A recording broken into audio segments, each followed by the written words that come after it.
わさびアニメすごいですね。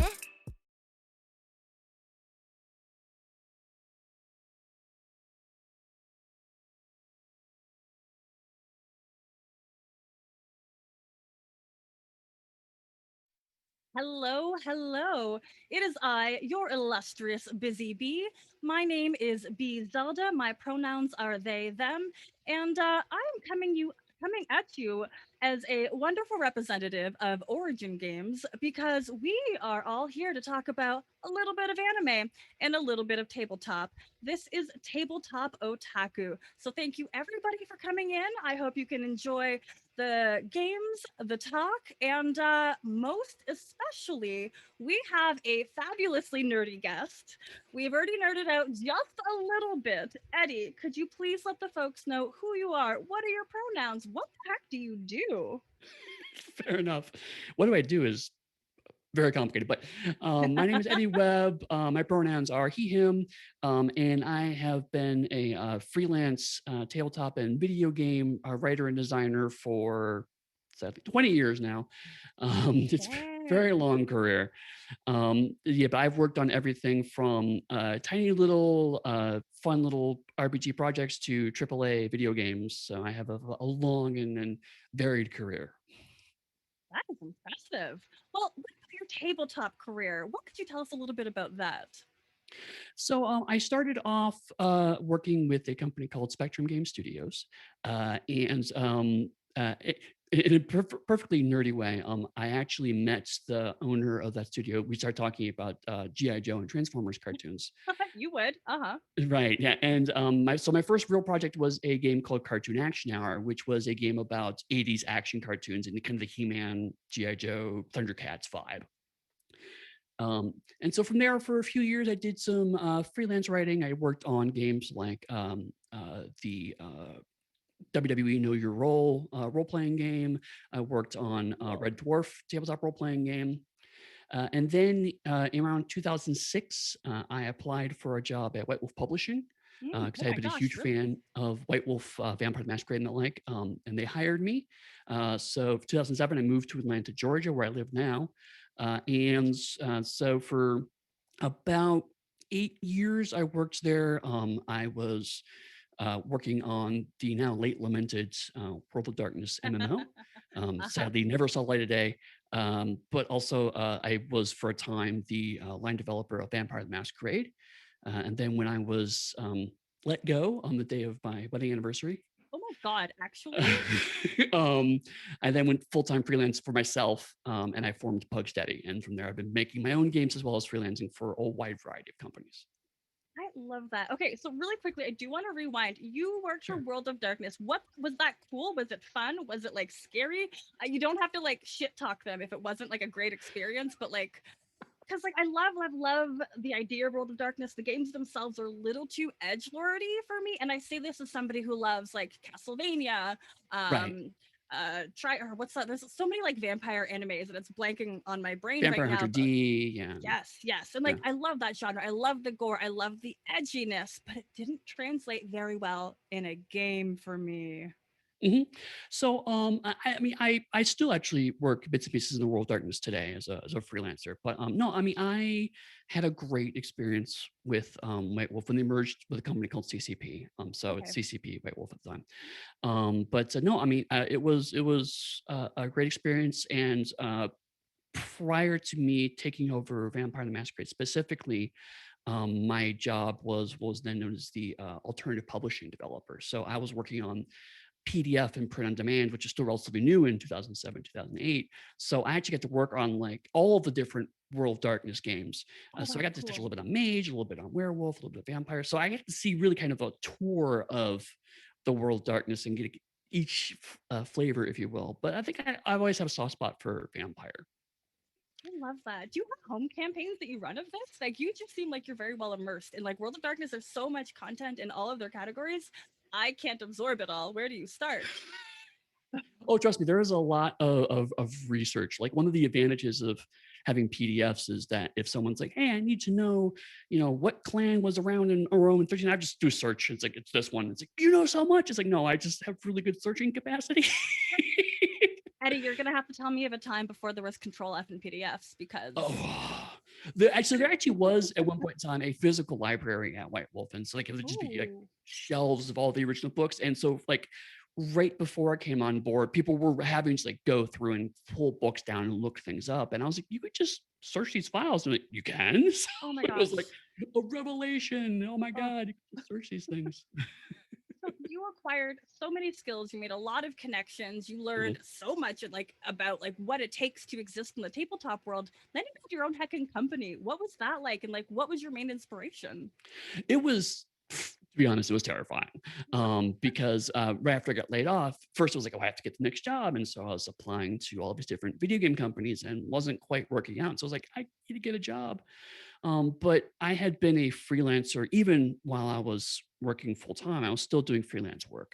So I Okay. had been a freelancer by that point in time for like 13 years. And it's like, so my first instinct was, okay, reach out to my friends, reach out to my old contacts, say, my clients, I'm back on the market. Do you have any work for me? And I started actually realizing I was getting a whole bunch of steady work in. And I was like, I could probably do this full time. So I talked to my wife and we figured out the math. Luckily, one of the advantages of my severance package was that CCP was a video game company that acquired a tabletop company, and then all the people that were tabletop had been let go. And so, like, we don't know what any of this is or where it goes. Right. So, they actually literally hired me as a consultant to say, okay, here's what you own, and here's what it means, and here's where it goes. So that really helps too. But I learned a ton by doing all that. It's fun. It's like I could kind of do this on my own, and so I just I think it was July 1st, 2014. I was like, okay, you know what? I put the money into Georgia, paid the $50 to get my LLC, and Yep. started doing it. Oh my gosh, that is so wild to me. But also congratulations. Like, Thank so you. it's been like, oh God, you're gonna make me do math. 4, 5 years now since you have had your own My gaming my company. anniversary, July 1st, will be my my Oh my seventh year gosh, full time that is freelance. so cool. Yeah. Well, now tell me a little bit about like Pugmire. Where did this come from? Like, so you had your own company. You're like, I can do this. I have the skills, I have the connections, I have the abilities. What next? Well, I mean, part of it came down to when I started doing this, I was like, a lot of my work had been what's called work for hire, which is Hmm. company hires me, I write the stuff, I hand it over to them, and they own it. And so I Fantastic. get paid, but that's pretty much the beginning, middle, and end of my relationship with it. Did your name And get to stay on the stuff? Like, if people oh could go yeah, back, okay, cool, cool. yeah, So no, I you're wasn't like, like you're it's a we're name. never gonna speak of you again. I mean, Ah, I got credits and stuff, but like cool. I didn't get royalties or anything. Mm, The book sold great or sold terribly. It didn't change what I got really. okay. And so it's like, and also because I had worked as a consultant with CCP, I was like, I know how IPs work now. I know, because I spent a lot of time talking to the legal team about this stuff. So it's like, I know what it takes and what you can do with it. So it's like, I want to make my own thing. And so luckily, a lot of the old CCP folks went and formed Onyx Path Publishing. And so I was already Cool. comfortable and familiar with a lot of them. And particularly Rich Thomas, who was one of the creative directors at White Wolf, but also he has been in the industry. He's one of the original people who worked at White Wolf in the beginning in the 90s. He was one of the original artists on Magic the Gathering, so he's got a long pedigree. And I started telling him, I was like, I have this idea I've been kicking around. I want to do a fantasy game. And he's like, okay, there's a lot of fantasy games in the market. Mm-hmm. And I was like, the idea I had was I've been walking my dog because at the time I had two pugs. Oh, okay, hold And on, pause. What were their names? oh, sorry. There was Puck, who was the young tan one, and then Mm-hmm. there was Murray, who was a 10-year-old black pug that we had rescued. Oh, Puck and And Murray. Okay, thank you. yes, and they were adorable, but also like Puck was the young buck, and so he's like running forward, and like I'm friendly and everyone loves me. And Murray was like, hey, I'm gonna take it real slow because I'm old, so I'm gonna kind of take it back. And one of the things I got thinking, because it was, I had a long day, I'm kind of zoning out, my brain was kind of just free associating. And I had been noticing that Puck's a kind of an adventurous, charismatic bardy type, and then Murray's kind of like very contemplative, almost wizardy type. And I got this idea going, it's like, how much does Dungeons and Dragons map to animals, to dogs? I love And so I this. started thinking through all the things. I was like, there's actually pretty strong connections here. It's like different breeds and how they interact and different personality archetypes. And so I sat down and I pitched the game to Rich. And I was like, what if I did effectively D&D with dogs? And I was expecting in my head, it's like, okay, this would be a fun little thing. We'd do one small book. It'd be fun and call it a day. And he was like, no, you have to do this. It was like just huge. I'm like, oh, okay. Um, so at that time, I was doing a lot of freelancing, and I had been approached by an anthology to do some short stories. And so I did one short story involving Pugmire and just kind of trying the ideas out, right? And I'll explain Pugmire in a second, but I tried the ideas out with this anthology, and the Okay. editors loved the story. And at the end of it, they're like, so when is the role playing game going to come out? And I'm like, okay, well, clearly there's something Dang. here. So I formally wrote up a proposal and a business plan for everything to Rich, and almost immediately it was like, yes, we some details we had to kind of figure things out, but otherwise he was like, we're all in, and kind of just started going from there. Holy heck. Okay, so before we really get into Pugmire, then, what were your initial inspirations for this game? Like, you mentioned Dungeons and Dragons, Right, and like that's as far as familiar tabletop go, that's like the one that everybody right. and their grandmas know. So we don't even have to touch on that. But like, were there any like anime inspirations? Were there any other games that inspired you for this? Oh, but there was actually a lot of different inspirations. Visually, one of the first ones that Rich and I talked about was Sherlock Hound, because I'm a huge Sherlock Holmes fan. So obviously, I've seen Sherlock Holmes in media, but the idea of dogs not only moving like people, but also kind of existing in human spaces was kind of an initial visual touchstone. And even the kind of steampunkiness of it was a very early concept that we rolled back from over Okay. time, but initially was a little further ahead. And that kind of quasi-Victorian era was a piece of that. So that was a big kind of initial touchstone.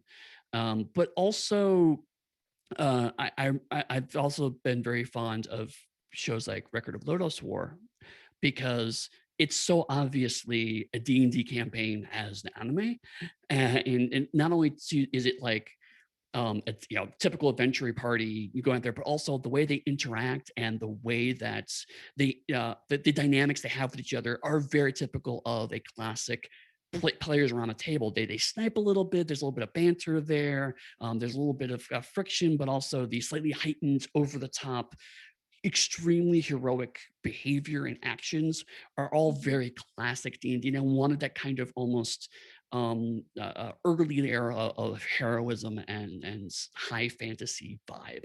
Were So there yeah, those two were classes? kind of really big touchstones. Sorry, in Lodos 4, were there like classes as well? Like, did you have like your archer, your cleric? Oh yeah, Oh, absolutely. yes.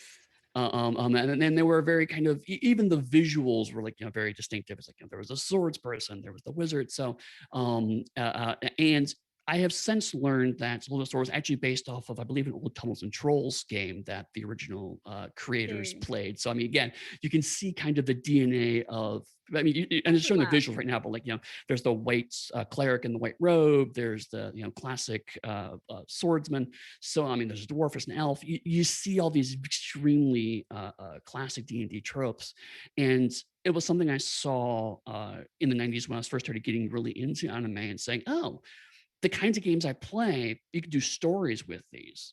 And so I wanted to kind of reverse the cycle. And it's like, okay, how can I then put those kinds of classically heroic stories at the table and then inject that dog vibe into it?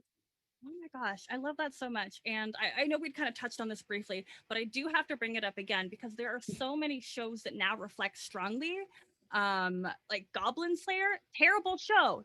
So sorry if anybody loves it in chat. I will not recommend it to anybody, but it touches so well on like you do like fetch quests, you go doing mission, you're doing missions, and then like if you want to go back in time, Hack.Sign, that was another wonderful representation of like Mm-hmm. before I even knew tabletop games or Dungeons and Dragons, I was consuming that media because I loved it. It was very like JRPGs. Did you play any of those growing up? Oh Final yeah, Fantasy. Yes. Okay. So Final it's very much Fantasy, you got your party. Chrono Trigger, Yeah, so good. but and also like recently I've been finding in the West it's called lit RPG, but there's idea of, like I said, hack sign of anime and manga that's explicitly where it's game design. Like recently, I've been reading That Time I Was Reincarnated as a Slime, which is relatively recent, but it's Yep. also Proud of you for it's watching a that one. gamer who is trying to apply game logic to a fantasy world. And so Yes. again, there's a kind of slightly meta thing going on that I really, really love. Isekai, I think, is a whole genre you would probably you would die for. Like, Sounds like it. it's not a lot. It leans heavily into its tropes, but like I would say 50% of the tropes are everything I love. You know. Mhm. So I might have to drop some recommendations for Oh, you please. after. All right. So tell me a little bit more about Pugmire. Tell me a bit about the game, the mechanics, the characters. I'm a sucker for a well. Give me a character sheet and tell me how cute they are, and I will make them perfection. Oh, and then well, Eddie. So, Oh, you're oh, back? am I back now? Sorry. Yes. Perfect. Okay. Welcome Oh, back. sorry about that. I got so excited that the internet stopped briefly. Um, no, so Pugmire at a high level basically is it is set far in the future of our world. So dogs and cats have inherited the world that humanity left behind. Humanity's gone. Maybe they died out. Maybe they went into space. Maybe they turned into a sentient brain cloud. We don't know. That They're one. just gone. But they left all their technology and their culture and their artifacts behind. And dogs and cats have been uplifted so they can talk, they can walk on their hind legs, they can speak, they can hold things. So humans uplifted them. And so in Pugmire, specifically dogs, but other animals are around, but primarily it's dogs, are they look to humans as gods. It's like, they have treated us well. We were their best friends. And they gave us these gifts and we should do right by them. And we try to make sure that their house is in order for the day when they eventually come back. So like there is I'm looking at this. There is a code of man. Yes. What are some of the tenets? So the dogs have a church of man, Oh, and the idea that man, the old ones, are worth of worship, and so that they have taken all the things that they know that man have commanded dogs to do and tried to boil it down. So the first one is obviously be a good dog, yes. and that's like the most important tenets to them. But what constitutes a good dog and who gets to decide whether you're a good dog or not, and does being a good dog apply to, like, say, a cat or a rat or a mouse? Ooh. These are the kind of philosophical questions you can dig into if you want to. But another one is protect all from the unseen, because they remember that there was a time where they had to protect man from invisible demons. That's one of the reasons why dogs would bark at nothing, because Oh they're my actually god. scaring away demons. Oh my god. And so they have to keep doing that. But in my game, there actually are demons that are sometimes Tell me invisible, about sometimes that. not, but they're Mhm. collectively called the unseen. And so now one of their goals is to protect anyone from these demonic influences. And some dogs believe that maybe this is why humanity left, is because these demons scared them away. That breaks my heart, but also my dog will bark at a corner. So that Yes. feels very, very true to dog. You know, you told me you've owned dogs like most of your life, or was it just those two bugs that kind of? So I originally had a dog when I was younger. I actually had a slightly bad experience with that dog. The dog was, I believe, mistreated, but Okay. I actually have a small scar as a result of her. So for a while, I was very like against dogs. I'm a cat person. But then when we rescued both Puck and Murray, I immediately fell in love. So, okay, no, I'm really a dog person. And so Dang. since then, we've had several dogs. In fact, currently we have a boxer named Darcy, and she is the best princess ever, and she's wonderful. Um, so we definitely love dogs. But and it's one thing I've been wanting to do with this game, is that there are a lot of animal stories in our culture, in all cultures, going back to Aesop's fables, mythology. But usually it's some form of the animal is a archetype for human behavior. And with Mm. Pugmire specifically, I'm trying to play with our relationship with pets and vice versa. So the like the being a good dog, protection from the unseen, those are things that we put onto dogs. Those are domesticated dog elements. Mhm. And so it's by using religion as a metaphor for kind of exploring that, I can do fun jokes about things like every 3 or 4 times a day, dogs have what they call the call to walk, which is very clearly a reference to the call to prayer, but they have been told that 3 or 4 times a day it's important to walk around outside. So that's what they do because that's what Oh man my told them to gosh. do. So that's a fun little joke, but also it sets up another, some interesting discussions about like, they only do that because they believe humans told them that was important. Oh So there's my a lot of word. interesting depth if you want to get into it. Literally anybody who's ever owned a dog or a cat, like this just speaks so much to me. Like if I die because those demons have consumed my body and my soul, my dog will abide by these. It'll be, the gods of people, but same vibes, and I love that. Exactly. And part of the also is like unlike D&D where uh, a lot of fantasy things where it's like, we follow these gods and these gods are like right over there. And when I call them, they give me a power. Their gods, quote unquote, are absent, but they believe them to be true because their logic is we have all these amazing gifts that we can only explain with magic. As a player, as readers, we know it's technology. It's sci-fi technology. It's a post-apocalyptic sci-fi setting, but we use fantasy language to explain it all. So it's like, oh, well, man reached down and lifted us up. That's why we're called uplifted, and we were able to hold us up. So, if I have a wand that shoots fire out of it, it's not a laser gun. It's man bless this thing to shoot fire. Oh my gosh. Gosh, like it's like so much intrigue that is so relatable for everybody. Like anybody can jump into this game and be like, you know what? I had a dog once when I was 5, and you'll immediately be able to pick up on all the themes. And I love that. That's very user friendly, to ease into it. And that was one of my goals is that while I've been a fan of fantasy, again, going back to things like Sherlock Hound and Lotus War, in the fact that it gives you a very simple hook to come onto, and then you find the depth as you go along. But similar, like shows like Cowboy Bebop I'm a huge fan of. But I mean, there's a Yeah. lot of depth into the world of Bebop, but it starts off with they're basically space pirates. It's like, cool, Yep. we're basically space cowboys and we go off and we do space cowboy heists. But then over time, it's like you learn about Spike's background, you learn about what the crew's been up to and all of their backstory and all of the political stuff they have to navigate. And that becomes interesting and compelling, but it's not shoved in your face at the beginning. You have several episodes to slowly move into that. And that was something I wanted to do with something like Pugmire is that kind of the surface level of I'm a corgi with a battle axe and this is funny, but then like 7 sessions in, you're going, oh, okay, but what is a good dog and how does that imply and how do I relate to that? Why do I use a battle axe? What is really this about? And I think Exactly. that's so fantastic, fantastic. And like Cowboy Bebop, you mentioned like all of this kind of takes place in a post-apocalyptic setting. Mhm. And like Cowboy Bebop, like to me, it's just some vague future, and I love, love, love a vague future, especially when there's no humans. That's probably the best one I could ever ask Right. for. Humans suck. Oh, we do terrible things all the time. It doesn't stop. Just the dog should run the world. So like Right. Pugmire is just that's my ideal right there.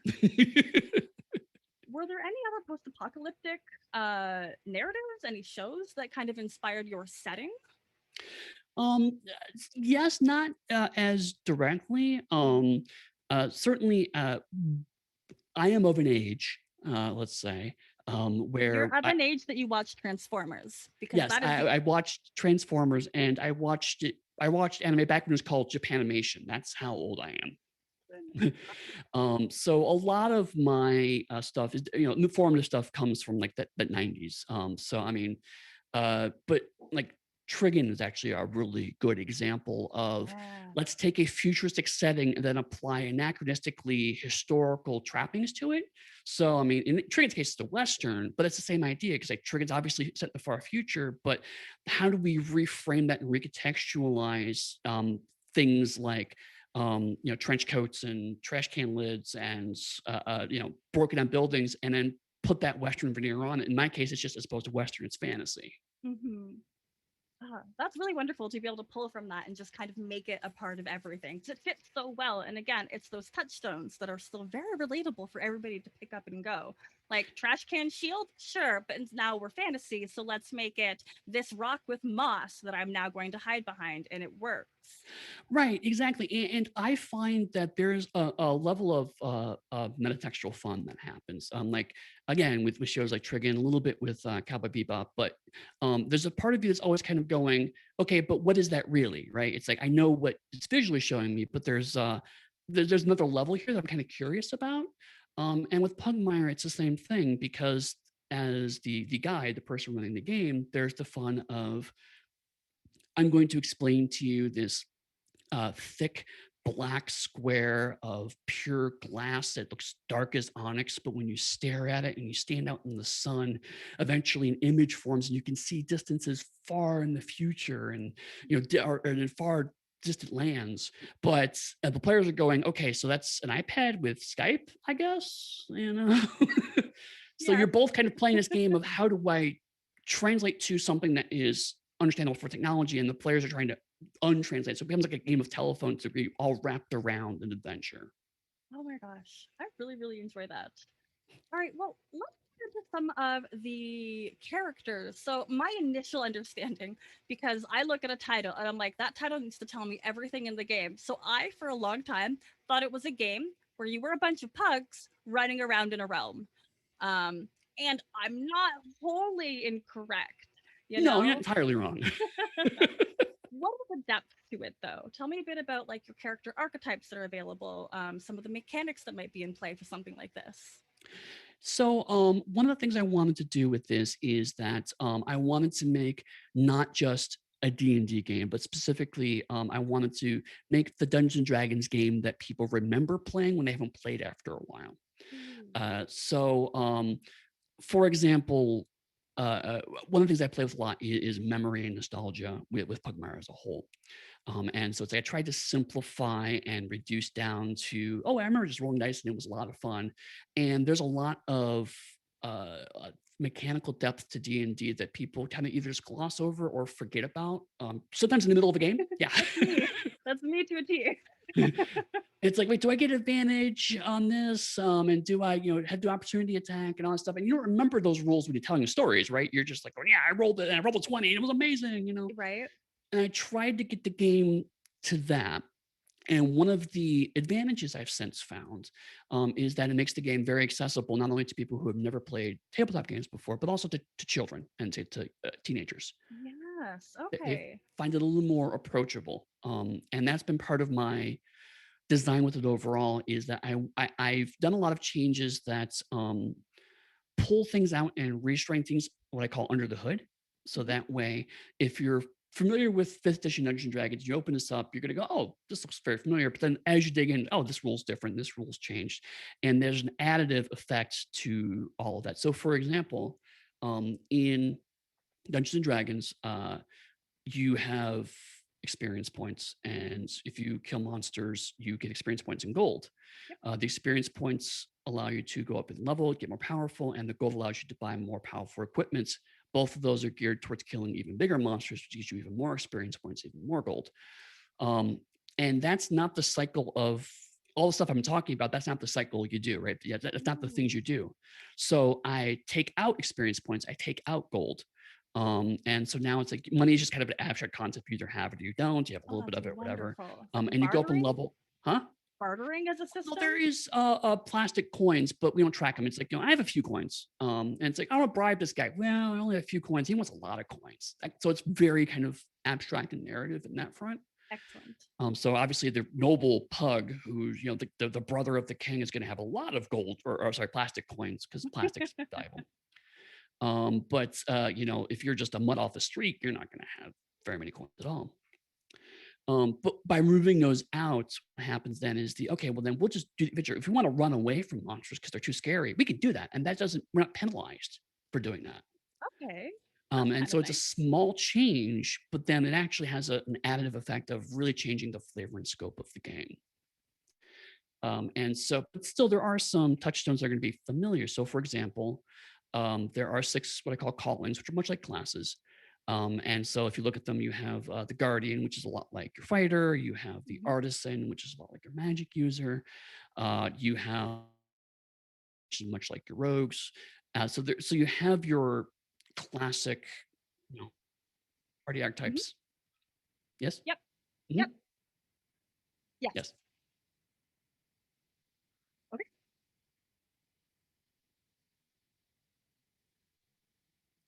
Okay, we are so sorry, everybody. Are we back?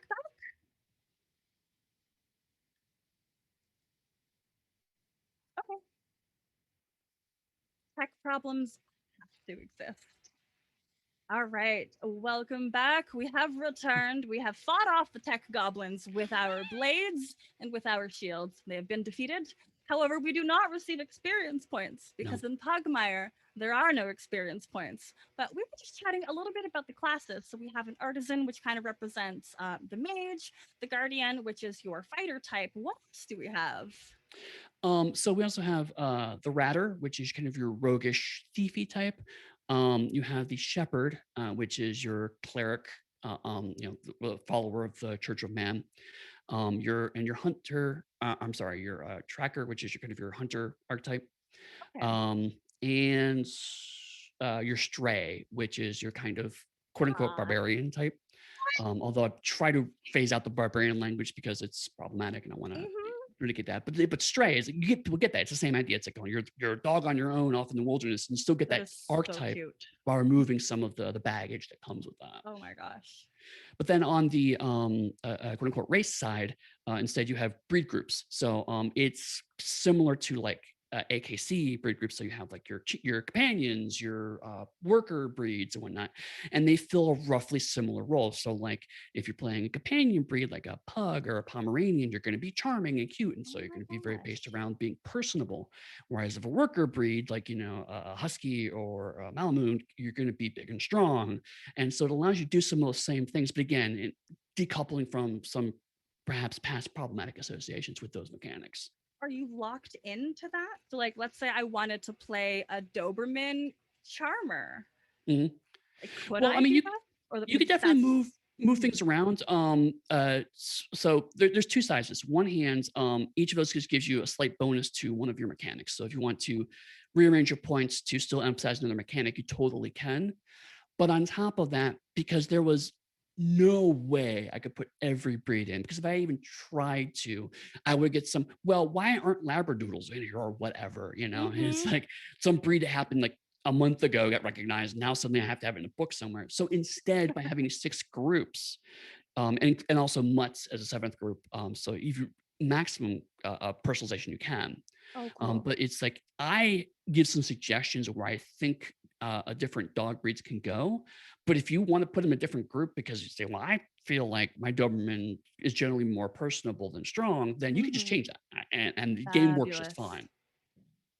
I love that. Okay, that is very cool. Also, the more I'm learning about this, and I need you to watch Beastars. It is on Netflix. I It is did watch the first wonderful. episode of it after we talked. Okay, because I get so many vibes from that, like just how I would exist. Like you are this anthropomorphic character, you've got your own personality, your own problems, you exist in a space that was made for humans, but now these animals are existing in there and they all have like what makes them good. Like the bunnies are fast, the wolves are scary because wolves are heckin' scary. Hmm.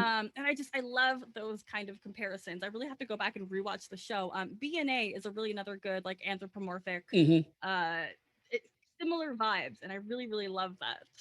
Yeah, one thing I got from Beastars I think is relevant to Pugmire is the fact that there is the balance of trying to present yourself in this human space in human terms, but recognizing that there are parts of you that aren't human. Yeah, And that goes back to the be a good dog thing. There aren't alignments like your classic in the 80s. You're not lawful, you're not good, you're not bad.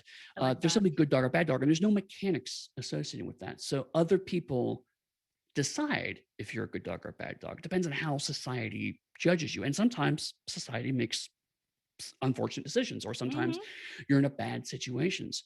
But again, one thing that Beastars I think did really well is that the wolf is just a carnivore trying to do his best, Right. but all of the herbivores like, well, you're a carnivore, and so you're obviously going to be bad.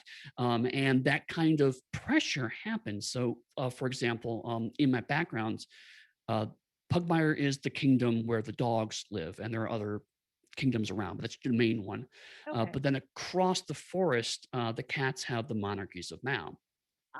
And so there's 6 different monarchies that they have kind of gone together in a rough combination of city states. So a bit like Roman Empire, a bit Renaissance Italy, even a bit like samurai, Meiji period Japan.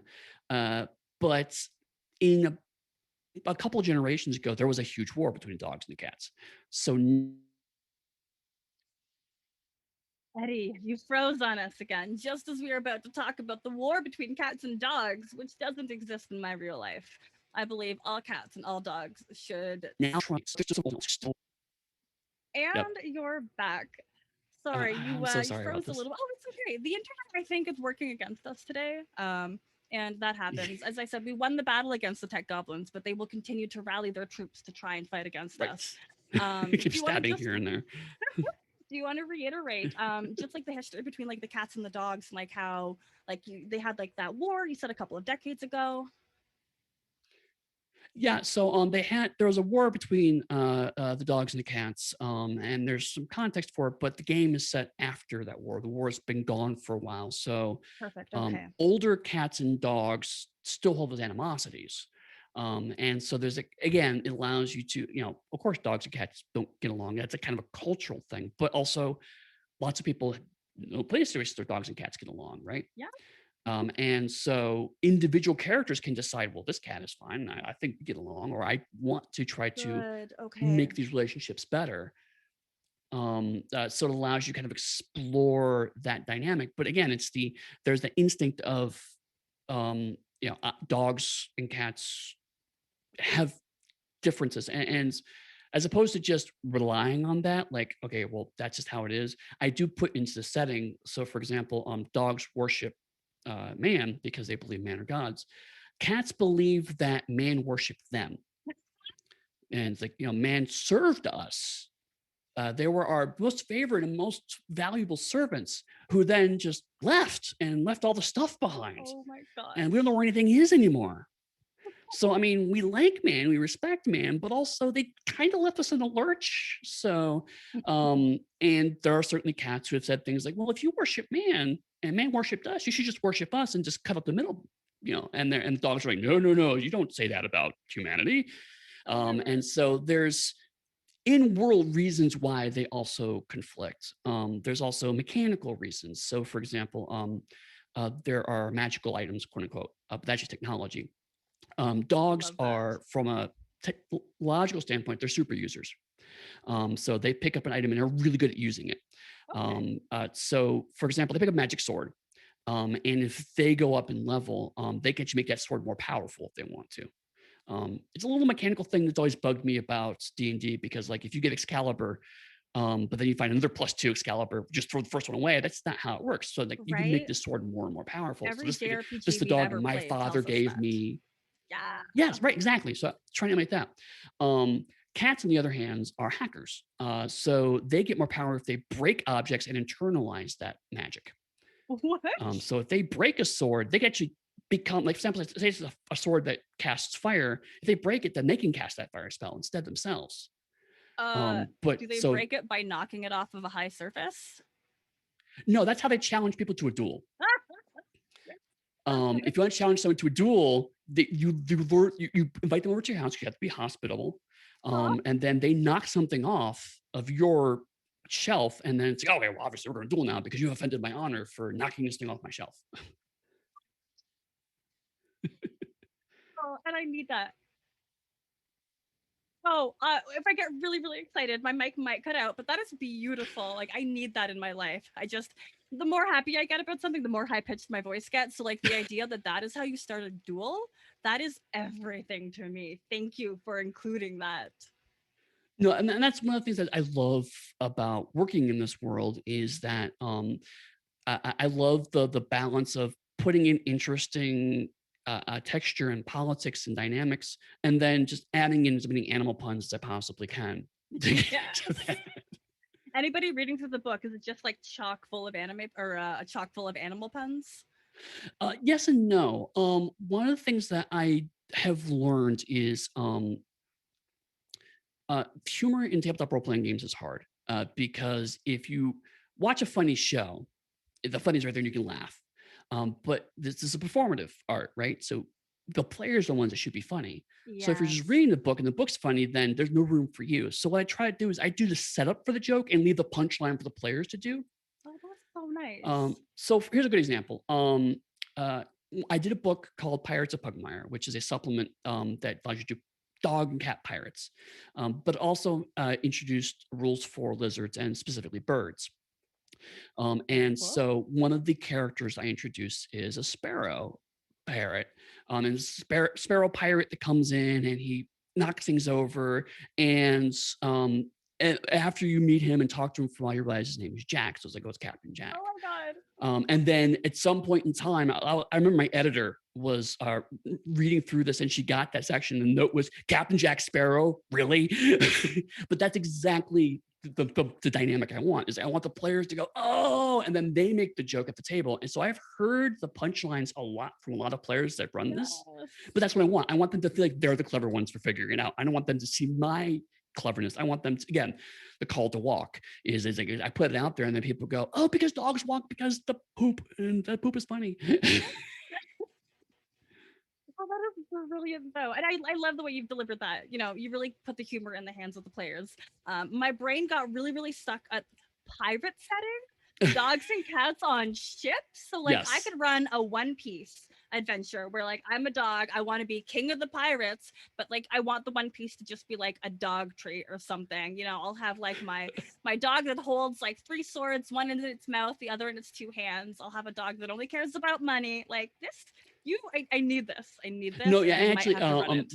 One Piece was one thing I was looking at when I was working on it because yeah, the idea of Pirates of Pugmire is I wanted to do a book that allowed you to play.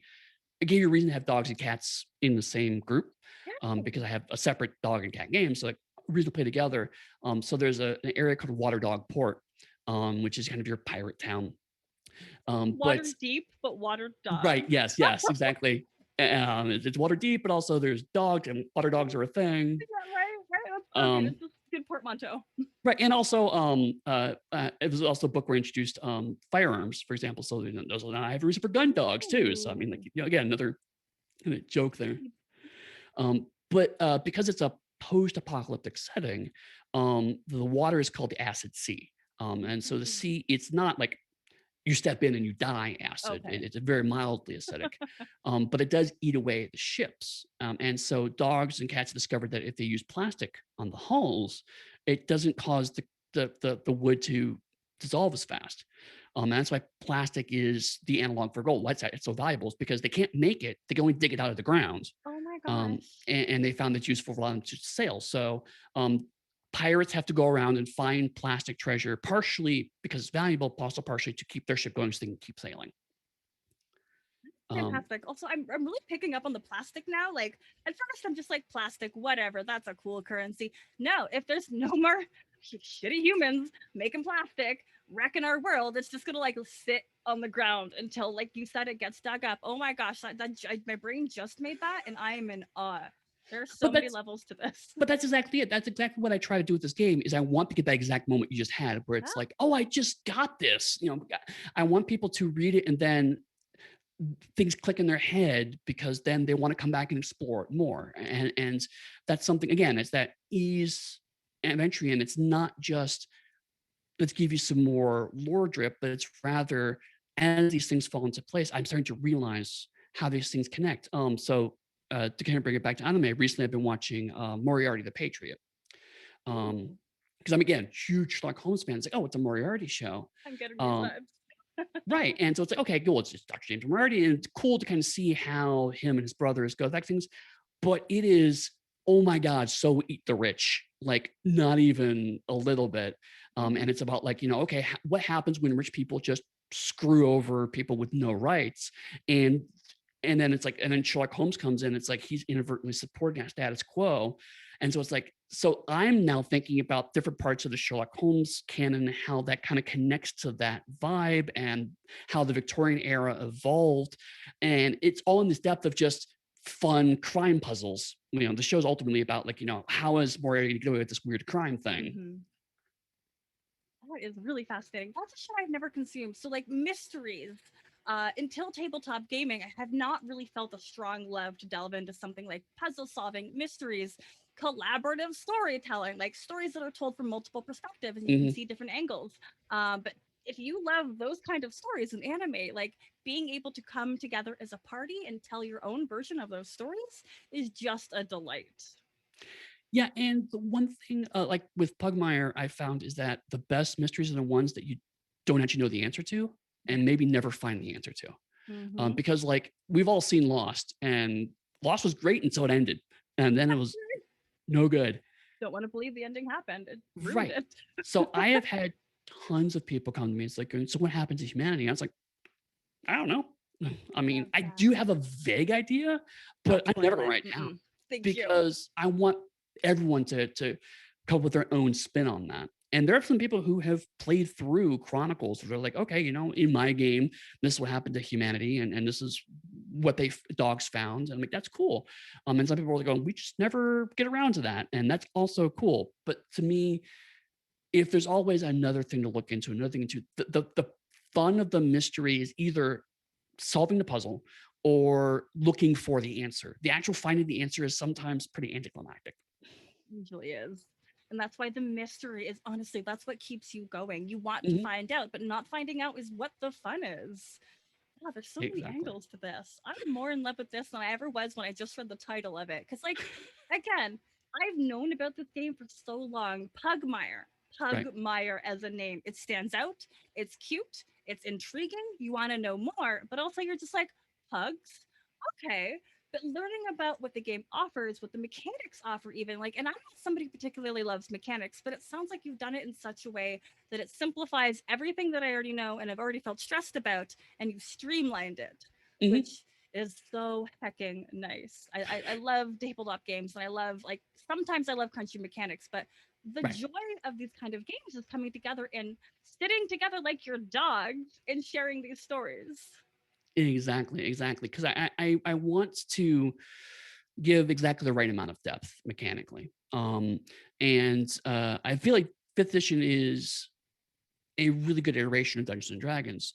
I have a long desired rant about D&D editions and whether they're good or bad or whatnot.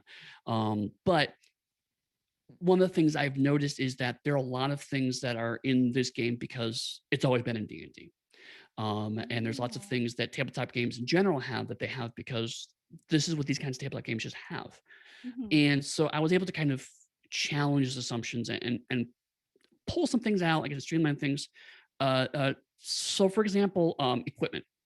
There are some people who really love shopping, but there are also lots of people who are like, okay, I've got 24 gold, but this thing costs 25 gold. So I need to sell these two things to get enough money and then have to roll my negotiation rolls to do it. And it's like, I don't want to balance my checkbook. I do that every Thank you. day. I run a Right. business. I don't want to do a spreadsheet for my character. And so instead, what I do is if you're on a quest and if you character would probably have had something that makes sense for your character, you can make a dice roll. And if you succeed, like for example, it's like, okay, well, oh man, I forgot rope. Well, we knew we were going into caves, but I just forgot to mention I had rope. It's like, cool, Mhm. make a saving throw. And if you do, it's like, cool, then of course you had rope. You just didn't mention it before, but yeah, you Yeah. brought your rope with you. Oh, But if you so nice. fail, then we narratively establish you didn't pack rope. Yeah. So it becomes everything is quantum until you make the dice roll and decide whether you do or do not have a specific thing.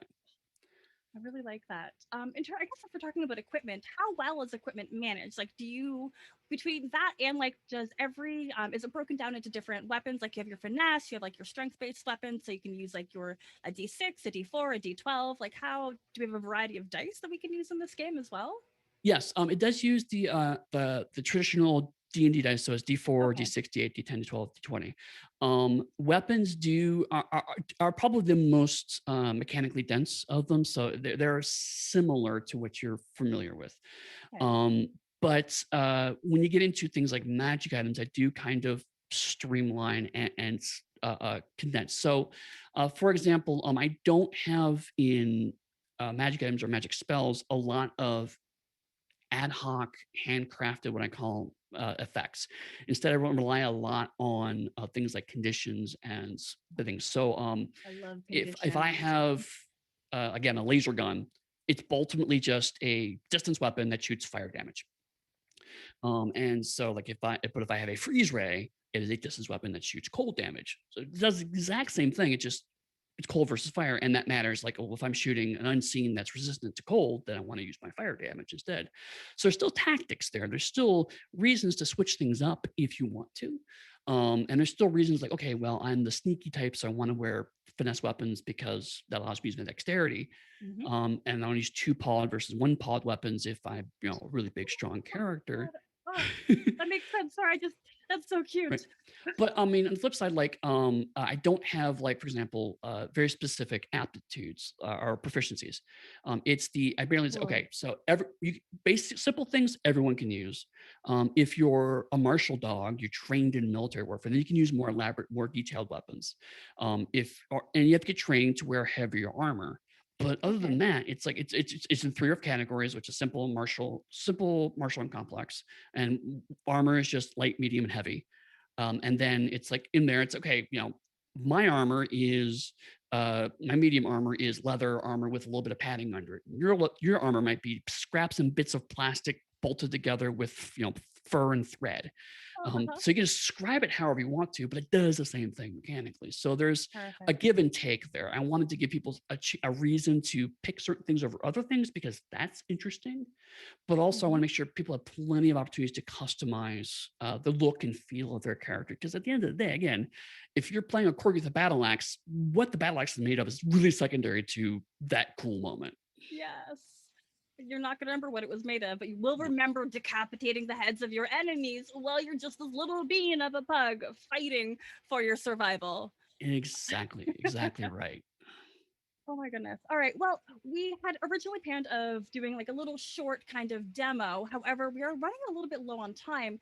So what I'm dying to know a little bit about are literally other supplements do have different settings. Like you have Realms of Pugmire, but what else is there? What else can we get excited about within this world? There's definitely things I want to talk about, but I thought it was appropriate for this stream specifically. I wanted to show one of the things we do have are translations. We have been partnered with influence. So, for example, I have with me the Japanese translation of Realms of Pugmire, which seemed appropriate for this one. Yes. Our friends at Group SNE, they do the Tunnels and Trolls translations in Japan, and they were very excited. We got to chat with them at Gen Con a couple of years ago, and so they're our official Japanese translator of Pugmire. So if you speak Japanese, you can play Pugmire. Also, we are in the process of finalizing our Brazilian translation of Pugmire. So if English is not your native language, there will be slowly more options for you to play Pugmire in your native language, which is very exciting to me. Oh, that's so cool. I love that. But the core games are Pugmire, which we talked a lot about. That's the game if you want to play a dog. It is all you need. That one book is all you need to play Pugmire. If you want to play a cat, Monarchies of Mao is a separate, completely self-contained game, but they're also compatible. Very so cool. If you want to make a cat character and play it in a Pugmire game, you could just use the Monarchies of Mao book and then play with the Pugmire games, and the rules all work together. They've all been designed to work with that thing. That's really wonderful, though. I appreciate that you made it separate and still playable together. Because don't get me wrong, when you get a group of cat people together, all they want to do is talk about their cats. So, like, trying to be like, but do you want to play a game about dogs? Might not be reasonable. So that is fantastic as well. And also, there's a different vibe there because Pugmire is definitely a game about doing the good thing and being a good dog and working together. Monarchies of Mao is a little more there's a little more intrigue. There's a little more politics there. So it's about like, I'm gonna do my own thing and we'll work together, but I have my own plans, my own agendas. We have those. There's also Pirates of Pugmire we've already talked about, which is an adventure source book you can use for either of those games. If you are brand new to tabletop role playing and to Pugmire, we have Pan's Guide for New Pioneers, which is a book that it's an adventure, but it also teaches you the rules as you play, and it also for people who've never run a game before, it gives you advice for each chapter. Like each chapter is a scene, and so it gives you the setup, tells you what to read, and then here's how the rules work, and then to the person running it, here's things you have to keep in mind and how to organize it. So it actually teaches both players to play and guides to help run the game. So it's a great introductory product. There are also in the chat we've talked a little bit about Fetch Quest, which is the card game. Please tell me more about this. So Fetch Quest is a deck builder game, but it's all in one box, so you don't have to buy anything else after the core box. Ooh. And you play a group of dogs. You have to go through 4 different missions to try to defeat the quest. And as you play, there is a never-ending conveyor belt, I call, of challenges you have to accomplish. So you have to constantly defeat these challenges while also building up your resources to defeat the mission. So as you defeat challenges, you get access to better cards, which allows you to more accurately defeat the mission. So that's your goal of defeat bigger things to defeat the harder missions. But the challenges never stop. So you at some point in time will potentially become overwhelmed and have Mhm. to, yeah, is this person going to take damage or am I going to take damage and move things around? So it's meant to be played in about hour and a half. Oh, It's that's so and nice. if you again a cat person, there's a expansion pack where you can replace the Yeah. dogs with cat characters. So Oh my goodness. and you can even mix and match those if you want. Um, let's see what else. Uh, I also have there are 2 anthologies of fiction if you want to just read stories. Really? There's Tales of Good Dogs and Tales of Excellent Cats. Oh my gosh. Did you write these as well? I wrote a story in each of them, but Okay. I also asked a lot of my writer friends. Some writers on Tales of Good Dogs, for example, the editor was Jim Lauder, who was the editor for the original D&D novels back at TSR. He Dang. got a couple of his friends who wrote the Forgotten Realms to write stories for them. One of the writers for Excellent Cats is the person who wrote the Installing Linux in the Dead Badger book. So we have a very eclectic collection of writers for those. Some of them are very kind of faithful to the canon stories, and some of them are people wanted to kind of play things up. I'm getting to it, Onyx Path. I'm talking You're about getting that. called out. You got to bring up squeaks. Yeah. It's my friend Ian. He's making sure I get to that point. But I want to talk about the stuff. This is all stuff you can get now. Um, Stuff that's coming up for Pugmire. Oh, there's one more thing. Sorry. If you have an Alexa device, there is a power call, or sorry, a skill called Earplay, and through that you can purchase a Pugmire interactive audio adventure. What? You're Um, lying. That no, exists? no, What? and it's got some pretty good, pretty well-known voice actors on there. But basically it tells you a story, and then you tell the Alexa, "Go this or do that." I need to stop saying it because mine keeps going off. But you tell which action you want to take, and it remembers your actions, and you go through a story about this husky who's trying to deal with the problems that she's kind of inherited as a result of her unit being killed. So, Oh, that's so and then the lovely. conceit is she's teaching a class of young puppies. And so they're asking her questions as she tells the stories of her past, and then you play through those stories. And Beautiful. then coming up though, as was mentioned in the chat, in Kickstarter soon we're going to have Squeaks in the Deep, uh, and Squeaks That in the just Deep is sounds going so to be. cute. Uh-huh. It is our mice and rat game. Yeah. That's definitely your to go back to Touchstones, your the American Tail movies, Rats of Nim, Hmm. stuff like that. There's lots of mouse and rat. Redwall. That's my Yes, touchstone for mice. yes, yeah. Redwall's another big inspiration for that. And again, you can use either Pugmire or Mao to do those written adventures. But it's all set in what's called the Underneath. So it is all the undergrounds. It's an underground collection of, or sorry, connection of rooms and tunnels that actually connects Pugmire and the monarchies, even though neither really realizes that.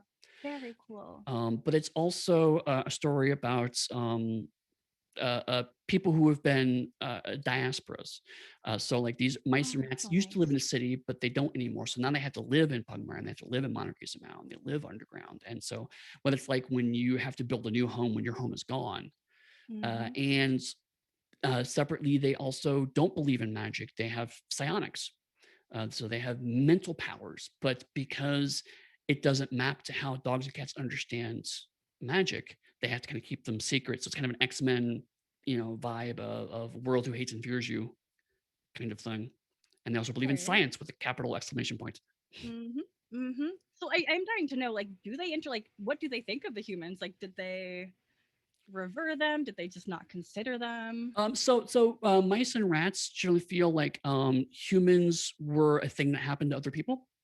Oh, Because humans did good things and they respect that, but also humans actually sometimes did really bad things.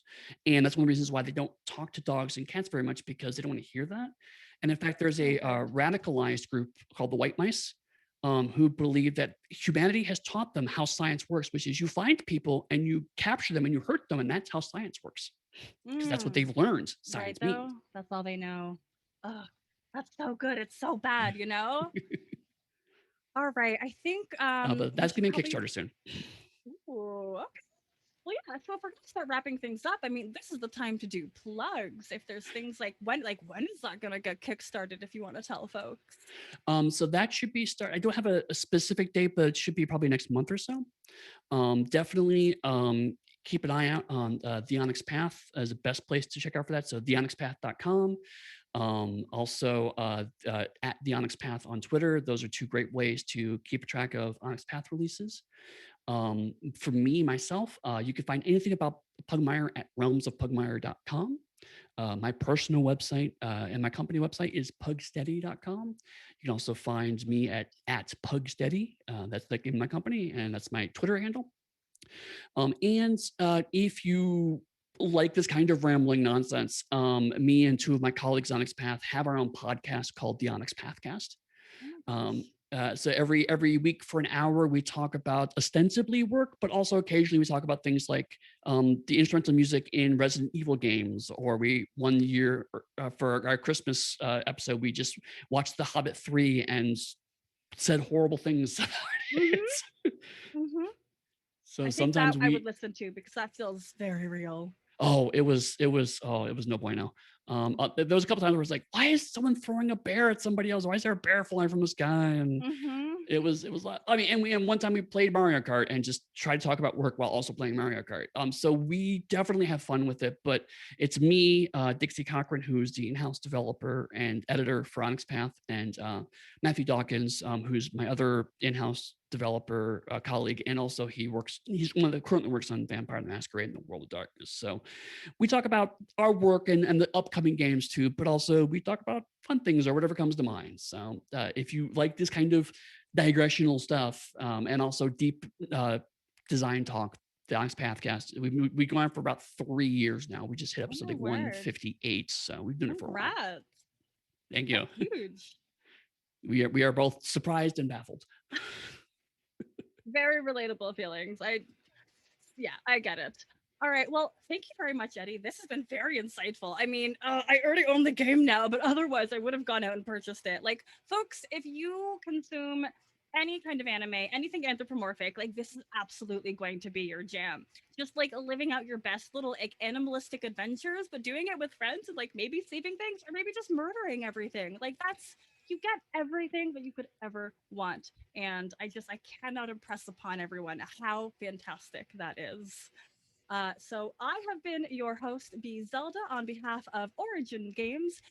You can find me on Twitter as at B_Zelda. I am a podcaster, member of the Broadswords D&D podcast. I also happen to host an anime podcast, go figure, where I talk about My Hero Academia to two humans who somehow managed to go through life and not consume anime. I don't get it. I don't get it. Uh, but beyond that, I am a prolific streamer. I play a butt ton of tabletop games. So if you ever want to see me playing tabletop games and not talking about how much I love them, that would be Twitter would be the right place to find me and give me a follow. Other than that, thank you everybody for stopping by, saying hey, hanging out in chat. This has been simply fantastic. And I can't wait to talk to everybody next week where we have yet another wonderful guest that we get to chat to about a little bit of tabletop, a little bit of anime. Wave goodbye. Bye.